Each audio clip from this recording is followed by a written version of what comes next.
ಇನ್ನುಳಿದ ಸುದ್ದಿಗಳನ್ನ ಫಟಾಫಟಾಗಿ ನೋಡೋಣ ಎಕ್ಸ್‌ಪ್ರೆಸ್‌ನಲ್ಲಿ. ಭಾರೀ ಮಳೆಗೆ ಕಪಿಲಾ ನದಿ ರೌದ್ರ ರೂಪ ತಾಳಿದೆ. ನಂಜನಗೂಡಿನ ಹಲವು ದೇವಾಲಯಗಳಿಗೂ ಜಲ ದಿಗ್ಬಂಧನ ಉಂಟಾಗಿದೆ. ಚಾಮುಂಡೇಶ್ವರಿ, ಭದ್ರಕಾಳಿ, ಅಯ್ಯಪ್ಪ ದೇಗುಲಗಳು ಜಲಾವೃತವಾಗಿವೆ. ಆಷಾಢ ಶುಕ್ರವಾರ ಹಿನ್ನೆಲೆ ಚಾಮುಂಡೇಶ್ವರಿ ದೇಗುಲಕ್ಕೆ ಆಗಮಿಸಿದ್ದ ಭಕ್ತರು ಪರದಾಟ ನಡೆಸಿದ್ದಾರೆ. ದೇಗುಲ ಮುಳುಗಡೆಯಾಗಿರೋದ್ರಿಂದ ರಸ್ತೆಯಲ್ಲೇ ನಿಂತು ಪೂಜೆ ಸಲ್ಲಿಸಿದ್ದಾರೆ. ನಂಜುಂಡೇಶ್ವರ ದೇಗುಲದ ಅಂಗಳಕ್ಕೂ ನೀರು ನುಗ್ಗಿದ್ದು, ನಂಜುಂಡೇಶ್ವರ ದೇವಸ್ಥಾನದ ಪಾರ್ಕಿಂಗ್ ಲಾಟ್ ಸಂಪೂರ್ಣವಾಗಿ ನೀರಿನಿಂದ ತುಂಬಿ ಹೋಗಿದೆ. ನಿರಂತರವಾಗಿ ಮಳೆ ಸುರಿತಾ ಇರೋದ್ರಿಂದಾಗಿ ಚಿಕ್ಕಮಗಳೂರು ಜನ ತತ್ತರಿಸಿದ್ದಾರೆ. ಮೂಡಿಗೆರೆ ತಾಲೂಕಿನ ಕೊಟ್ಟಿಗೆಹಾರದ ತರುವೆ ಗ್ರಾಮಸ್ಥರು ಸಂಕಷ್ಟಕ್ಕೆ ಸಿಲುಕಿದ್ದಾರೆ. ಸೋಮಾವತಿ ನದಿ ದಾಟಲು ಜನರು ಕಾಲು ಸಂಕವನ್ನೇ ಆಶ್ರಯಿಸಿದ್ದಾರೆ. ಹೇಮಾವತಿ ನದಿಯ ಉಪನದಿ ಸೋಮಾವತಿಗೆ ಅಡ್ಡಲಾಗಿ ಕಾಲು ಸಂಕವನ್ನ ನಿರ್ಮಿಸಲಾಗಿದೆ. ಜೀವ ಭಯದಲ್ಲೇ ಕಾಲು ಸಂಕದ ಮೇಲೆ ನಿತ್ಯ ಜನರು ಓಡಾಟ ನಡೆಸ್ತಾ ಇದ್ದಾರೆ. ಕಾಲು ಸಂಕದ ಮೇಲೆ ನಡೆಯಲು ಮಕ್ಕಳು, ವೃದ್ಧರು ಪರದಾಟ ನಡೆಸ್ತಾ ಇದ್ದಾರೆ. ಜೋರಾಗಿ ಗಾಳಿ ಬೀಸಿದ್ದಕ್ಕೆ ವಿಂಡ್ ಫ್ಯಾನ್ ಧರೆಗುರುಳಿದೆ. ಬಳ್ಳಾರಿ ಜಿಲ್ಲೆಯ ಸಂಡೂರು ತಾಲೂಕಿನ ಹಿರಾಳ್ ಗ್ರಾಮದಲ್ಲಿ ಈ ಘಟನೆ ನಡೆದಿದೆ. ರೈತ ಕುಮಾರಸ್ವಾಮಿ ಎಂಬುವವರ ಜಮೀನಿನಲ್ಲಿ ಜೆಎಸ್ಡಬ್ಲ್ಯೂ ಕಂಪನಿ ವಿಂಡ್ ಫ್ಯಾನ್ ಅಳವಡಿಸಿತ್ತು. ವಿಂಡ್ ಫ್ಯಾನ್ ನಿರ್ವಹಣೆ ಮಾಡುವ ಅಧಿಕಾರಿಗಳ ನಿರ್ಲಕ್ಷ್ಯವೇ ಅವಘಡಕ್ಕೆ ಕಾರಣ ಅಂತ ಆರೋಪಿಸಲಾಗಿದೆ. ಸ್ಥಳಕ್ಕೆ ಸಂಡೂರು ತಾಲೂಕಾಡಳಿತದ ಅಧಿಕಾರಿಗಳು ಭೇಟಿ ನೀಡಿ ಪರಿಶೀಲನೆ ನಡೆಸಿದ್ದಾರೆ. ಮಂಗಳೂರಿನಲ್ಲಿ ಎಡಬಿಡದೆ ಮಳೆ ಸುರಿತಾ ಇದ್ದು ಹಲವು ಅವಾಂತರಗಳನ್ನು ಸೃಷ್ಟಿ ಮಾಡಿದೆ. ನೇತ್ರಾವತಿ ನದಿ ಅಪಾಯದ ಮಟ್ಟ ಮೀರಿ ಹರಿತಾ ಇದೆ. ಬಂಟ್ವಾಳದ ಅಜಿಲಮೊಗರು ಬಳಿ ರಸ್ತೆ ಸಂಪರ್ಕ ಕಡಿತಗೊಂಡಿದೆ. ಅಜಿಲಮೊಗರು ದರ್ಗಾ ಕೂಡ ಜಲಾವೃತ ಆಗಿದೆ. ರಸ್ತೆ ಸ್ವಲ್ಪ ಎತ್ತರದಲ್ಲಿ ನಿರ್ಮಾಣ ಮಾಡಿದ್ರೆ ನೀರು ನಿಲ್ಲುವುದು ತಪ್ಪಲಿದೆ ಅಂತ ಅಜಿಲಮೊಗರು ಗ್ರಾಮಸ್ಥರು ಹೇಳಿದ್ದಾರೆ. ಉಡುಪಿ ಜಿಲ್ಲೆಯಾದ್ಯಂತ ಧಾರಾಕಾರ ಮಳೆಯಾಗ್ತಾ ಇದೆ. ಹವಾಮಾನ ಇಲಾಖೆ ರೆಡ್ ಅಲರ್ಟ್ ಘೋಷಣೆ ಮಾಡಿದೆ. ಪಾಪನಾಶಿನಿ, ಪಿನಾಕಿನಿ ನದಿಗಳು ಮೈದುಂಬಿ ಹರಿತಾ ಇವೆ. ಕುದ್ರು ಗ್ರಾಮದ ಮನೆಗಳಿಂದ ಜನರನ್ನ ಸುರಕ್ಷಿತ ಪ್ರದೇಶಗಳಿಗೆ ಸ್ಥಳಾಂತರ ಮಾಡಲಾಗಿದೆ.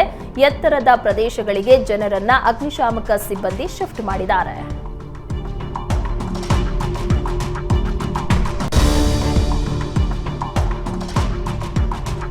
ವರುಣಾರ್ಭಟದಿಂದಾಗಿ ಕೊಡಗಿನಲ್ಲಿ ಕೆರೆಗಳೆಲ್ಲ ಭರ್ತಿಯಾಗಿವೆ. ಕುಶಾಲನಗರ ತಾಲೂಕಿನ ಗೊಂದಿಬಸವನಹಳ್ಳಿಯಲ್ಲಿರುವ ಕಾಟಿಕೆರೆ ಕೂಡ ತುಂಬಿದ್ದು ಕೆರೆ ಏರಿ ಒಡೆಯುವ ಆತಂಕ ಎದುರಾಗಿದೆ. ಕೆರೆ ಏರಿ ಒಡೆದ್ರೆ ಊರಿಗೆ ಊರೇ ಮುಳುಗಡೆ ಆಗಲಿದೆ. ಹೀಗಾಗಿ ಗ್ರಾಮಸ್ಥರೇ ಕೆರೆ ಏರಿ ಓಪನ್ ಮಾಡಿ ನೀರು ಹೊರಗಡೆ ಹರಿಸ್ತಾ ಇದ್ದಾರೆ. ಹಾಸನ ಜಿಲ್ಲೆಯಲ್ಲಿ ಭಾರೀ ಮಳೆಗೆ ಸೇತುವೆ ಮುಳುಗಡೆಯಾಗಿದೆ. ಸಕಲೇಶಪುರ ತಾಲೂಕಿನ ಮಾಗೇರಿ ಗ್ರಾಮದ ಸೇತುವೆ ಮುಳುಗಡೆಯಾಗಿದ್ದು ಹಲವು ಗ್ರಾಮಗಳ ಸಂಪರ್ಕ ಕಡಿತಗೊಂಡಿದೆ. ಸಕಲೇಶಪುರ ಮಾಗೇರಿ ಸೋಮವಾರಪೇಟೆ ರಸ್ತೆ ಸಂಚಾರ ಬಂದ್ ಆಗಿದೆ. ಸೇತುವೆ ಮೇಲೆ ಬಾಣಗೆರೆ ಹೊಳೆ ನೀರು ಹರಿತಾ ಇದ್ದು ವಾಹನ ಸಂಚಾರಕ್ಕೆ ನಿರ್ಬಂಧ ವಿಧಿಸಲಾಗಿದೆ.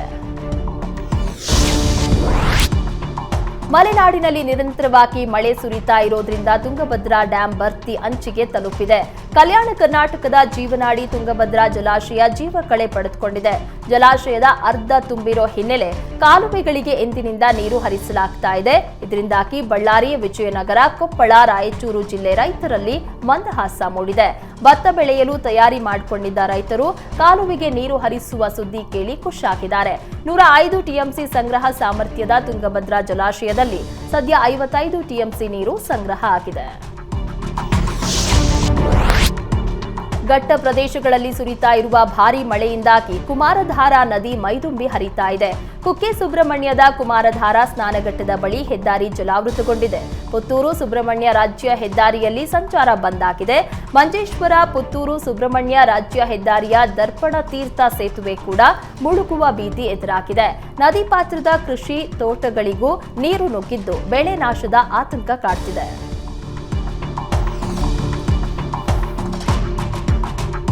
ಕೊಡಗು ಜಿಲ್ಲೆಯಲ್ಲಿ ವರುಣನ ರೌದ್ರಾವತಾರ ಮುಂದುವರೆದಿದೆ. ನಿರಂತರ ಮಳೆಗೆ ಕಾವೇರಿ ನದಿ ಬೋರ್ಗರಿತಾ ಇದೆ. ಕಾವೇರಿ ಪ್ರತಾಪಕ್ಕೆ ತೋಟ, ಹೊಲಗದ್ದೆಗಳು ಜಲಾವೃತಗೊಂಡಿದೆ. ವಿರಾಜಪೇಟೆ ತಾಲೂಕಿನ ಬೇತ್ರಿ ಸಮೀಪ ತೋಟ, ಹೊಲಗದ್ದೆಗಳು ನೀರಿನಿಂದ ತುಂಬಿಕೊಂಡಿವೆ. ತೋಟಗಳಲ್ಲಿ 8 ರಿಂದ 10 ಅಡಿ ನೀರು ನಿಂತಿದ್ದು ರೈತರು ಆತಂಕಗೊಂಡಿದ್ದಾರೆ. ಮಳೆ ಮುಂದುವರೆದ್ರೆ ಜನವಸತಿ ಪ್ರದೇಶಕ್ಕೂ ನೀರು ನುಗ್ಗುವ ಭೀತಿ ಕಾಡ್ತಾ ಇದೆ. ಪಶ್ಚಿಮ ಘಟ್ಟ ಪ್ರದೇಶದಲ್ಲಿ ಮಳೆಗೆ ಜನಜೀವನ ಅಸ್ತವ್ಯಸ್ತಗೊಂಡಿದೆ. ಮಹಾಮಳೆಗೆ ಕಾಡಂಚಿನ ಗ್ರಾಮಸ್ಥರ ಬದುಕು ತತ್ತರಿಸಿದೆ.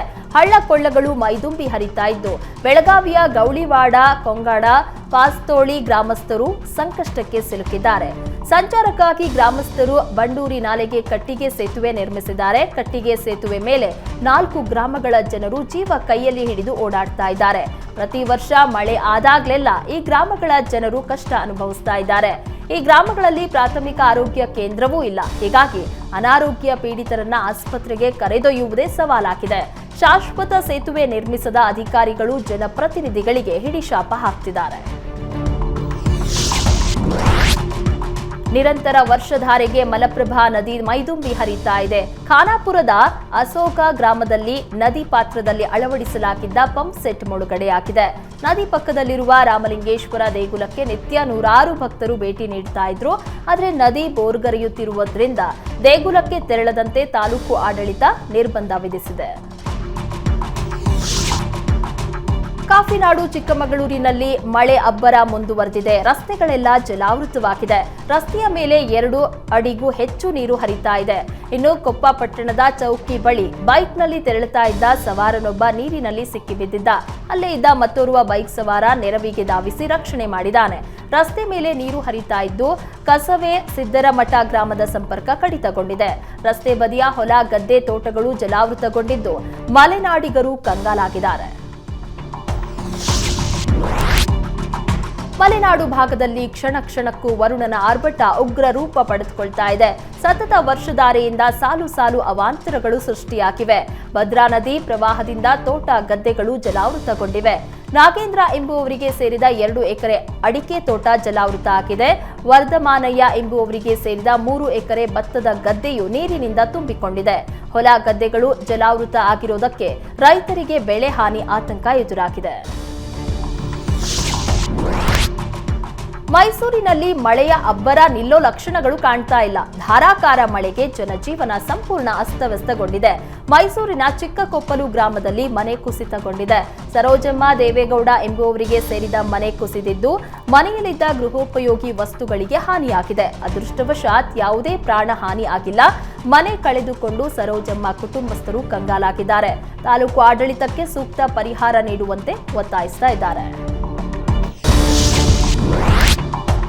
ಕರಾವಳಿ ಜಿಲ್ಲೆಗಳಲ್ಲಿ ವರುಣನ ಅಬ್ಬರ ಮತ್ತಷ್ಟು ಬಿರುಸು ಪಡೆದುಕೊಂಡಿದೆ. ಪಶ್ಚಿಮ ಘಟ್ಟದಲ್ಲಿ ಎಡಬಿಡದೆ ಮಳೆಯಾಗ್ತಾ ಇದೆ. ದಕ್ಷಿಣ ಕನ್ನಡದ ಬೆಳ್ತಂಗಡಿ ತಾಲೂಕಿನ ಶಿಶಿಲೇಶ್ವರ ದೇವಸ್ಥಾನ ಮುಳುಗಡೆಯಾಗಿದೆ.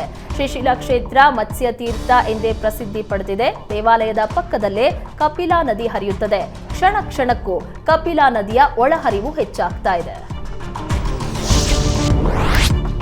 ಚಿಕ್ಕಮಗಳೂರು ಜಿಲ್ಲೆಯಾದ್ಯಂತ ಭಾರೀ ಗಾಳಿ ಮಳೆ ಮುಂದುವರೆದಿದೆ. ಅಜ್ಜಂಪುರ ತಾಲೂಕಿನ ಗುಡ್ಡದಹಳ್ಳಿ ಗ್ರಾಮದಲ್ಲಿ ಮನೆ ಮೇಲೆ ಬೃಹತ್ ಮರ ಉರುಳು ಬಿದ್ದಿದೆ.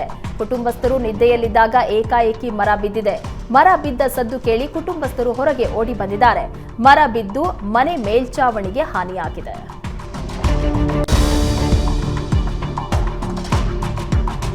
ಮಲೆನಾಡಿನಲ್ಲಿ ನಿರಂತರ ಮಳೆಯಿಂದಾಗಿ ಜಲಪಾತಗಳ ಸೊಬಗು ಹೆಚ್ಚಿದೆ. ಚಿಕ್ಕಮಗಳೂರಿನ ಕೆಮ್ಮಣ್ಗುಂಡಿ ಸಮೀಪ ಇರುವ ಹಬ್ಬೆ ಫಾಲ್ಸ್ ಜೀವ ಕಳೆ ಪಡೆದುಕೊಂಡಿದೆ. ಹಚ್ಚ ಹಸಿರಿನ ನಿಸರ್ಗದ ಮಧ್ಯೆ ಹಾಲ್ನೊರೆಯಂತೆ ಜಲಪಾತ ಧುಮುಕ್ತಾ ಇದೆ. ಮುನ್ನೆಚ್ಚರಿಕೆ ಕ್ರಮವಾಗಿ ಫಾಲ್ಸ್ ಹಾಗೂ ಸುತ್ತಮುತ್ತಲಿನ ಪ್ರವಾಸಿ ತಾಣಗಳಿಗೆ ನಿರ್ಬಂಧ ವಿಧಿಸಲಾಗಿದೆ. ಕಾವೇರಿ ಜಲಾನಯನ ಪ್ರದೇಶದಲ್ಲಿ ಉತ್ತಮ ಮಳೆ ಆಗ್ತಾ ಇರೋದ್ರಿಂದ ಕೆಆರ್ಎಸ್ ಡ್ಯಾಂ ಒಡಲು ಭರ್ತಿಯಾಗ್ತಾ ಇದೆ. ಜಲಾಶಯದಲ್ಲಿ ನೀರಿನ ಸಂಗ್ರಹ 116 ಅಡಿಗೆ ತಲುಪಿದೆ. ಸದ್ಯ ಕೆಆರ್ಎಸ್ಗೆ 44,617 ಕ್ಯೂಸೆಕ್ ಒಳಹರಿವಿದ್ದು ಡ್ಯಾಂ ಭರ್ತಿಗೆ ಕೇವಲ 8 ಅಡಿ ಮಾತ್ರ ಬಾಕಿ ಉಳಿದಿದೆ. ಇನ್ನು 11 ಟಿಎಂಸಿ ನೀರು ಬಂದ್ರೆ ಡ್ಯಾಂ ಭರ್ತಿಯಾಗಲಿದೆ. ಸದ್ಯ ಕೆಆರ್ಎಸ್ ಡ್ಯಾಂನಿಂದ 2,566 ಕ್ಯೂಸೆಕ್ ನೀರನ್ನ ಹೊರಬಿಡಲಾಗ್ತಾ ಇದೆ. ಬೆಂಗಳೂರಿನಲ್ಲಿ ಇಂದು ಬೆಳ್ಳಂಬೆಳಗ್ಗೆ ವರುಣ ದೇವ ಎಂಟ್ರಿ ಕೊಟ್ಟಿದ್ದ. ನಗರದ ಹಲವೆಡೆ ತುಂತುರು ಮಳೆಯಾಗಿದೆ. ಮುಂದಿನ 3-4 ದಿನ ಮಳೆ ಮುಂದುವರಿಯಲಿದೆ ಅಂತ ಹವಾಮಾನ ಇಲಾಖೆ ಮುನ್ಸೂಚನೆ ನೀಡಿದೆ. ಸದ್ಯ ಸಿಲಿಕಾನ್ ಸಿಟಿಯಲ್ಲಿ ಕೂಲ್ ವಾತಾವರಣ ಇದ್ದು ಜನರಿಗೆ ಚಳಿಯ ಅನುಭವ ಆಗ್ತಾ ಇದೆ. ಸಕಲೇಶಪುರ ಮೂಡಿಗೆರೆ ಭಾಗದಲ್ಲಿ ಮಳೆ ಅಬ್ಬರ ಮುಂದುವರೆದಿದೆ. ಸಕಲೇಶಪುರದ ಹೊಳೆಮಲ್ಲೇಶ್ವರ ದೇಗುಲದ ಮೆಟ್ಟಿಲು ಜಲಾವೃತವಾಗಿದೆ. ಹೇಮಾವತಿ ನದಿ ದಂಡೆಯಲ್ಲಿರುವ ಹೊಳೆಮಲ್ಲೇಶ್ವರ ದೇಗುಲದ ಮೆಟ್ಟಿಲಿನವರೆಗೂ ನೀರು ಬಂದಿದೆ. ಮಳೆ ಮುಂದುವರೆದರೆ ದೇಗುಲ ಕೂಡ ಜಲಾವೃತವಾಗುವ ಸಾಧ್ಯತೆ ಇದೆ. ಹೇಮಾವತಿ ನದಿ ದಂಡೆಗೆ ಜನರು ಆಗಮಿಸ್ತಾ ಇದ್ದು ನದಿ ಮೈದುಂಬಿ ಹರಿತಾ ಇರೋದನ್ನ ವೀಕ್ಷಿಸ್ತಾ ಇದ್ದಾರೆ. ಮಲೆನಾಡು ಭಾಗದಲ್ಲಿ ಕಳೆದೊಂದು ವಾರದಿಂದ ಎಡಬಿಡದೆ ಧಾರಾಕಾರ ಮಳೆಯಾಗ್ತಾ ಇದೆ. ಸಾಗರದ ಪಟ್ಟಣದ ರಾಘವೇಂದ್ರ ಸ್ವಾಮಿ ಮಠದ ಹತ್ತಿರ 200 ವರ್ಷಗಳ ಹಳೆಯ ಮಾವಿನ ಮರ ನೆಲಕ್ಕುರುಳಿದೆ. ಅಲ್ಲೇ ಇದ್ದ ವಿದ್ಯುತ್ ಟ್ರಾನ್ಸ್ಫಾರ್ಮರ್ ಕೂಡ ಹಾನಿಯಾಗಿದೆ. ಅವಘಡದಲ್ಲಿ ಯಾವುದೇ ಪ್ರಾಣಹಾನಿ ಸಂಭವಿಸಿಲ್ಲ. ಘಟನಾ ಸ್ಥಳಕ್ಕೆ ನಗರಸಭೆ ಪೌರಾಯುಕ್ತ HK ನಾಗಪ್ಪ, ಮೆಸ್ಕಾಂ ಅಧಿಕಾರಿಗಳು ಭೇಟಿ ನೀಡಿ ಪರಿಶೀಲನೆ ನಡೆಸಿದ್ರು. ಮಲೆನಾಡು ವಿಪತ್ತು ನಿಗ್ರಹ ದಳ ಮರ ತೆರವು ಕಾರ್ಯಾಚರಣೆ ನಡೆಸ್ತಾ ಇದೆ.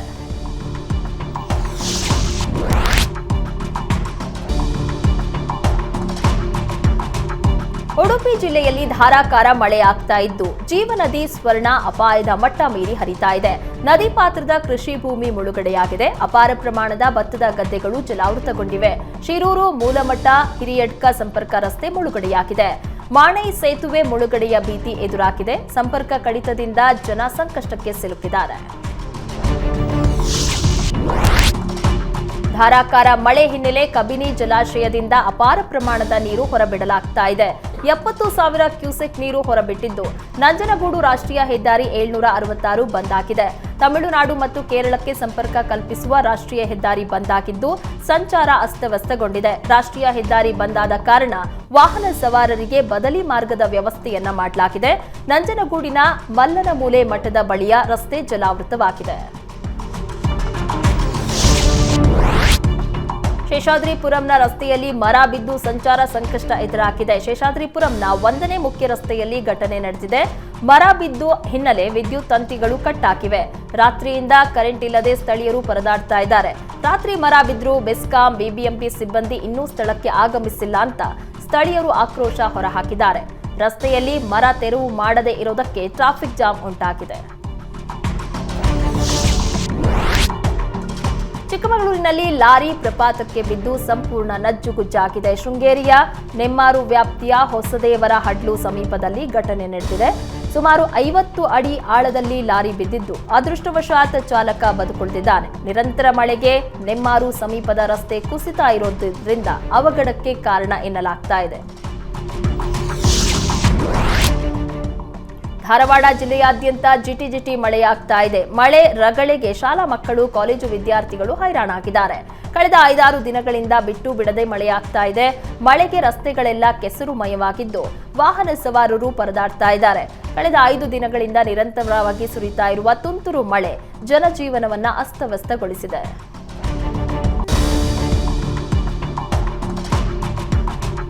ವಾಲ್ಮೀಕಿ ನಿಗಮ ಹಗರಣದ ವಿಚಾರವಾಗಿ ಸದನದಲ್ಲಿ ಕಾಂಗ್ರೆಸ್ ಬಿಜೆಪಿ ಜಟಾಪಟಿ ಇಂದು ಕೂಡ ಮುಂದುವರಿಯಿತು. ಸಿಎಂ ಸಿದ್ದರಾಮಯ್ಯ ಉತ್ತರ ವಿರೋಧಿಸಿ ಬಿಜೆಪಿ ಜೆಡಿಎಸ್ ಸದಸ್ಯರು ಸದನದ ಬಾವಿಗಿಳಿದು ಪ್ರತಿಭಟನೆ ನಡೆಸಿದ್ರು. ಈ ವೇಳೆ ಕಾಂಗ್ರೆಸ್ ಹಾಗೂ ಬಿಜೆಪಿ ನಾಯಕರ ಮಧ್ಯೆ ವಾಕ್ಸಮರ ನಡೆಯಿತು. ಶಾಸಕಾಂಗ ಸಭೆಯಲ್ಲಿ ಗಲಾಟೆ ಮಾಡಲು ಹೇಳಿದ್ದಾರೆ. ಅದಕ್ಕೆ ಕಾಂಗ್ರೆಸ್ ಸದಸ್ಯರು ಎದ್ದು ನಿಂತು ಕೂಗ್ತಾ ಇದ್ದಾರೆ ಅಂತ ವಿಪಕ್ಷ ನಾಯಕ ಅಶೋಕ್ ವಾಗ್ದಾಳಿ ನಡೆಸಿದ್ರು. ಪ್ರತಿಭಟನೆ ಕೈ ಬಿಡಲು ಬಿಜೆಪಿ ನಾಯಕರಿಗೆ ಸ್ಪೀಕರ್ ಯುಟಿ ಖಾದರ್ ಮನವಿ ಮಾಡಿದ್ರು. ಕಾಂಗ್ರೆಸ್ ಸದಸ್ಯರಿಗೂ ಸುಮ್ಮನಿರುವಂತೆ ಸೂಚಿಸಿದರು. ಕರಾವಳಿ ಮಲೆನಾಡು ಭಾಗದಲ್ಲಿ ವರುಣಾರ್ಭಟದಿಂದ ಸಾಕಷ್ಟು ಹಾನಿಯಾಗಿದೆ. ಈ ಬಗ್ಗೆ ಮೂಡಿಗೆರೆ ಶಾಸಕಿ ನಯನಾ ಮೋಟಮ್ಮ ಸದನದಲ್ಲಿ ಪ್ರಸ್ತಾಪ ಮಾಡಿದ್ರು. ಈ ವೇಳೆ ಬಿಜೆಪಿ ಸದಸ್ಯರು ಏನಿಲ್ಲ ಮಳೆಗಾಲದಲ್ಲಿ ಪರಿಹಾರಕ್ಕೆ ಏನೂ ಇಲ್ಲ ಅಂತ ಹಾಡು ಹಾಡಿ ಸರ್ಕಾರದ ವಿರುದ್ಧ ವ್ಯಂಗ್ಯವಾಡಿತು. ಮೂಡಿಗೆರೆಗೆ ಏನೂ ಇಲ್ಲ, ಸ್ಪೀಕರ್ ಕ್ಷೇತ್ರಕ್ಕೂ ಏನೂ ಇಲ್ಲ ಅಂತ ಹೇಳಿ ಸರ್ಕಾರದ ವಿರುದ್ಧ ಕೇಸರಿ ಪಡೆ ಲೇವಡಿ ಮಾಡಿತು. ವಾಲ್ಮೀಕಿ ನಿಗಮ ಹಗರಣದಲ್ಲಿ ಸಂಸದ ರಾಜಶೇಖರ್ ಹಿಟ್ನಾಳ್ ಸಿಎಂ ಸಿದ್ದರಾಮಯ್ಯ ಪರ ಬ್ಯಾಟ್ ಬೀಸಿದ್ದಾರೆ. ಯಾವುದಾದ್ರೂ ಶಾಲೆಯಲ್ಲಿ ಹಗರಣ ಆದ್ರೆ ಅದಕ್ಕೆ ಸಿಎಂ ಹೊಣೆಯಾಗ್ತಾರಾ? ವಾಲ್ಮೀಕಿ ಹಗರಣ ಕುರಿತು ತನಿಖೆ ನಡೀತಾ ಇದೆ. ಯಾರು ತಪ್ಪು ಮಾಡಿದ್ದಾರೆ ಅಂತ ಗೊತ್ತಾಗಲಿದೆ. ನಿಗಮಗಳಲ್ಲಿ ಹಗರಣವಾದ್ರೆ ಅದಕ್ಕೆ ಸಿಎಂ ಹೊಣೆ ಮಾಡುವುದು ಯಾಕೆ ಅಂತ ರಾಜಶೇಖರ್ ಹಿಟ್ನಾಳ್ ಪ್ರಶ್ನಿಸಿದ್ದಾರೆ. ಕನ್ನಡಿಗರಿಗೆ ಉದ್ಯೋಗ ಮೀಸಲಾತಿ ಒದಗಿಸುವ ನಿರ್ಧಾರದಿಂದ ಸರ್ಕಾರ ಹಿಂದೆ ಸರಿದಿದೆ. ಸರ್ಕಾರದ ನಿರ್ಧಾರವನ್ನ ಖಂಡಿಸಿ ಕನ್ನಡ ಪರ ಸಂಘಟನೆಗಳು ಬೀದಿಗಿಳಿದಿವೆ. ಕರವೇ ಪ್ರವೀಣ್ ಶೆಟ್ಟಿ ಬಣ ಮೈಸೂರು ಬ್ಯಾಂಕ್ ಸರ್ಕಲ್ನಲ್ಲಿ ಪ್ರತಿಭಟನೆ ನಡೆಸಿತು. ಈ ವೇಳೆ ಮಾತನಾಡಿದ ಪ್ರವೀಣ್ ಶೆಟ್ಟಿ, ಕನ್ನಡಿಗರ ಉದ್ಯೋಗ ಮೀಸಲಾತಿಗೆ ಉದ್ಯಮಿಗಳ ವಿರೋಧ ಸರಿಯಲ್ಲ. ಕನ್ನಡಿಗರ ಜಾಗ ಬೇಕು, ರಸ್ತೆ ಬೇಕು, ಆದ್ರೆ ಕನ್ನಡಿಗರಿಗೆ ಉದ್ಯೋಗ ಕೊಡಲ್ಲ. ಕೇವಲ ಉದ್ಯಮಿಗಳಿಗಷ್ಟೇ ಅಲ್ಲ, ಪ್ರತಿಯೊಬ್ಬರೂ ಟ್ಯಾಕ್ಸ್ ಕಟ್ತಾರೆ.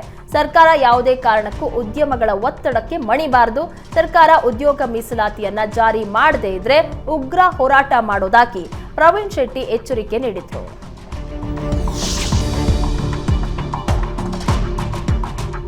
ಸಿದ್ದರಾಮಯ್ಯ ಸರ್ಕಾರಕ್ಕೆ ವಾಲ್ಮೀಕಿ ನಿಗಮ ಹಗರಣ ದೊಡ್ಡ ತಲೆನೋವಾಗಿ ಪರಿಣಮಿಸಿದೆ. ಒಂದೆಡೆ ವಿಪಕ್ಷಗಳು ಸದನದ ಒಳಗೂ ಹೊರಗೂ ಪ್ರತಿಭಟನೆ ನಡೆಸ್ತಾ ಇದ್ರೆ, ವಾಲ್ಮೀಕಿ ಸಂಘಟನೆ ಕೂಡ ಸರ್ಕಾರದ ವಿರುದ್ಧ ಬೀದಿಗಿಳಿದಿದೆ.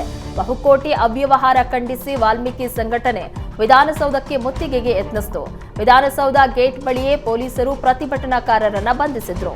ಯುವ ಘಟಕ ರಾಜ್ಯಾಧ್ಯಕ್ಷ ಶಿವಮೂರ್ತಿ, ರಾಜ್ಯಾಧ್ಯಕ್ಷ ರಾಜಣ್ಣ ಎಲ್ಲರನ್ನೂ ವಶಕ್ಕೆ ಪಡೆಯಲಾಯಿತು. ಬಂಟ್ವಾಳದ ಪುಂಜಾಲಕಟ್ಟೆಯಲ್ಲಿ ಲಾರಿ ಪಲ್ಟಿಯಾಗಿದೆ. ಅಪಘಾತದಲ್ಲಿ ಓರ್ವ ಮೃತಪಟ್ಟಿದ್ರೆ ಇಬ್ಬರು ಗಂಭೀರವಾಗಿ ಗಾಯಗೊಂಡಿದ್ದಾರೆ. ಪರಂಗಿಪೇಟೆ ನಿವಾಸಿ ಕಾರ್ತಿಕ್ ಮೃತ ದುರ್ದೈವಿ. ಲಾರಿಯಲ್ಲಿ ಶಾಮಿಯಾನದ ಸಾಮಗ್ರಿಗಳನ್ನು ಸಾಗಿಸಲಾಗ್ತಾ ಇತ್ತು. ಬಂಟ್ವಾಳದ ವಗ್ಗಾದಿಂದ ಬೆಳ್ತಂಗಡಿ ಕಡೆಗೆ ಸಂಚರಿಸುವಾಗ ತಿರುವಿನಲ್ಲಿ ನಿಯಂತ್ರಣ ಕಳೆದುಕೊಂಡು ಲಾರಿ ಪಲ್ಟಿಯಾಗಿದೆ. ಪುಂಜಾಲಕಟ್ಟೆ ಠಾಣೆ ಪೊಲೀಸರು ಸ್ಥಳಕ್ಕೆ ಭೇಟಿ ನೀಡಿ ಪರಿಶೀಲನೆ ನಡೆಸಿದ್ದಾರೆ. ಆರೋಗ್ಯ ಸಚಿವ ದಿನೇಶ್ ಗುಂಡೂರಾವ್ ಮಾರಕ ಡೆಂಗಿ ಸೋಂಕಿನ ಬಗ್ಗೆ ಜಾಗೃತಿ ಮೂಡಿಸಿದ್ದಾರೆ. ಬೆಂಗಳೂರಿನ ವಾರ್ಡ್ಗಳಲ್ಲಿ ಏಡಿಸ್ ಲಾರ್ವಾ ನಾಶಪಡಿಸುವ ಔಷಧಿ ಸಿಂಪಡಿಸಿದ್ದಾರೆ. ರಾಮಸ್ವಾಮಿ ಪಾಳ್ಯದಲ್ಲಿ ಫೀವರ್ ಕ್ಲೀನಿಂಗ್ಗೆ ದಿನೇಶ್ ಗುಂಡೂರಾವ್ ಚಾಲನೆ ನೀಡಿದ್ರು. ನೀರು ಶೇಖರಣೆ ಆಗದಂತೆ ನೋಡಿಕೊಳ್ಳಿ ಅಂತ ನಿವಾಸಿಗಳಿಗೆ ಅರಿವು ಮೂಡಿಸಿದ್ರು. ವಸಂತನಗರದ ಸರ್ಕಾರಿ ಶಾಲೆಗೆ ಭೇಟಿ ನೀಡಿ ಮಕ್ಕಳಲ್ಲಿ ಡೆಂಗಿ ಬಗ್ಗೆ ಜಾಗೃತಿಯನ್ನ ಮೂಡಿಸಿದ್ರು. ಸಚಿವ ದಿನೇಶ್ ಗುಂಡೂರಾವ್ಗೆ ಶಾಸಕ ರಿಜ್ವಾನ್ ಅರ್ಷದ್ ಸಾಥ್ ನೀಡಿದ್ರು.